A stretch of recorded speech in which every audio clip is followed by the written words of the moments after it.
नमस्कार, मैं शालिनी और आप देख रहे हैं दर्पण 24 न्यूज, सबसे तेज सबसे सर्वाधिक खबरों वाला चैनल जो आपको निष्पक्ष सच्ची खबरें सबसे पहले दर्पण 24 न्यूज पर मिलती है। आइए नजर डालते हैं आज की मुख्य खबर पर। बिहार चुनाव में तेजस्वी की मुश्किलें बढ़ाने में जुटे हेमंत 12 सीटों पर ठोक रहे दावेदारी आरजेडी ने दिया ये ऑप्शन। राजद ने एआईएमआईएम को महागठबंधन में शामिल करने से इनकार कर दिया है, लेकिन झामुमो के साथ बातचीत जारी है। झामुमो झारखंड के सीमावर्ती क्षेत्रों में लगभग 1 दर्जन सीटें मांग रहा है, जबकि राजद 2-3 सीटें देने को तैयार है। राजद झामुमो को कम सीटें देने के लिए बिहार में उनके पुराने चुनावी प्रदर्शन का हवाला दे रहा है। राजद झारखंड में झामुमो के नेतृत्व वाली सरकार में साझेदार भी है। इसी आधार पर झामुमो झारखंड के सीमावर्ती लगभग 1 दर्जन सीटें मांग रहा है। राजद उसे 2-3 सीटों पर मनाने के प्रयास में है। बिहार में दावेदारी के संदर्भ में पिछले दिनों झामुमो द्वारा सार्वजनिक रूप से बयान दिए गए। उन बयानों में इतनी एहतियात जरूर बरती गई कि संदेश महागठबंधन के विरुद्ध न जाए। झारखंड में साझेदारी के लिहाज से यह जरूरी भी था। उन बयानों के साथ ही अंदर खाने बात भी शुरू हो गई, जो अब किसी निष्कर्ष पर पहुंचने के निकट है। राजद के लिए झामुमो को दावेदारी से कम सीटों पर मनाने का आधार बिहार में उसका पुराना चुनावी प्रदर्शन है। झामुमो को अब तक मात्र एक बार चकाई में जीत मिली है। पिछली बार तो कटुता इस स्तर तक बढ़ी कि राजद पर राजनीतिक मक्कारी का आरोप लगाते हुए झामुमो ने 7 सीटों झाझा, चकाई, कटोरिया, धमदाहा, मनिहारी, पीरपेती, नाथनगर पर प्रत्याशी उतार दिए। कोई सफलता तो नहीं मिली, लेकिन चकाई और कटोरिया में उसने राजद का खेल बिगाड़ दिया। महागठबंधन पिछली बार मात्र 15 सीट और 11,150 मतों के अंतर से सत्ता से चूक गया था। इस बार राजद का पूरा प्रयास है कि पुरानी किसी भी चूक को दोहराने से बचा जाए। इसके लिए सहयोगी भी ठोक बजाकर तय किए जाएंगे और सीटों पर समझौता भी समीकरण का गुणा गणित लगाने के बाद ही होगा। अब तक के हिसाब किताब में झारखंड की सीमावर्ती 3-4 सीटों पर झामुमो का थोड़ा बहुत प्रभाव, उन्हीं में से 2 सीटें देकर झारखंड का प्रतिदान पूरा करने पर विचार चल रहा है।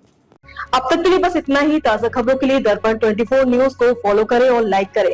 सब्सक्राइब कर बेल आइकन दबाना ना भूलें। अगर आप हमें फेसबुक, ट्विटर, इंस्टा के माध्यम से देख रहे हैं तो फॉलो करना ना भूलें और यूट्यूब पर सब्सक्राइब अवश्य करें। चैनल से संपर्क करने के लिए नीचे दिए गए नंबर पर संपर्क करें।